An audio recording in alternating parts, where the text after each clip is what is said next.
अकोट तालुक्यातील ग्राम उमरा येथे पोळ्याच्या दुसऱ्या दिवशी द्वारका उत्सव मोठ्या उत्साहात साजरा करण्यात येतो। गेल्या 300 वर्षापासून या द्वारका उत्सवाची परंपरा कायम असून यावर्षी सुद्धा मंगळवारी दिनांक 3 सप्टेंबर रोजी द्वारका उत्सव मोठ्या उत्साहात साजरा करण्यात आला आहे। यावेळी भाविकांसाठी महाप्रसादाचे आयोजन करण्यात आले होते।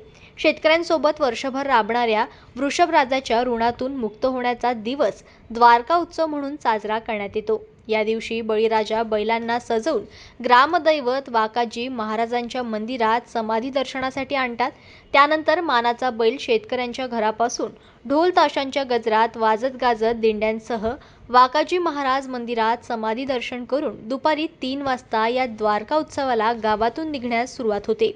द्वारका उत्सवात बैलगाडीला 2 अतिरिक्त चाके लावून 4 चाकी मखर तयार करण्यात येतो। हा मखर साडी, हार, फुले प्रतिमेला लावून सजविण्यात येतो। मखरामध्ये शेतकरी त्या मानाच्या बैलाला उभे करतात।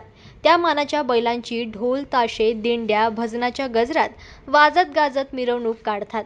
सोहळा पाहण्यासाठी आजूबाजूचे सर्व पंचक्रोशीतील भाविक उमरा येथे दाखल होतात।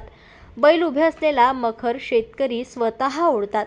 उत्साहाची सांगता वेशीवरील भगवान शंकर महादेव मंदिर परिसरात होते। तेथे मानाच्या बैलाला मखरातून खाली उतरून आरती केली जाते। पुन्हा दर्शन करून ते मानाचे बैल मालकाच्या घरी नेले जातात।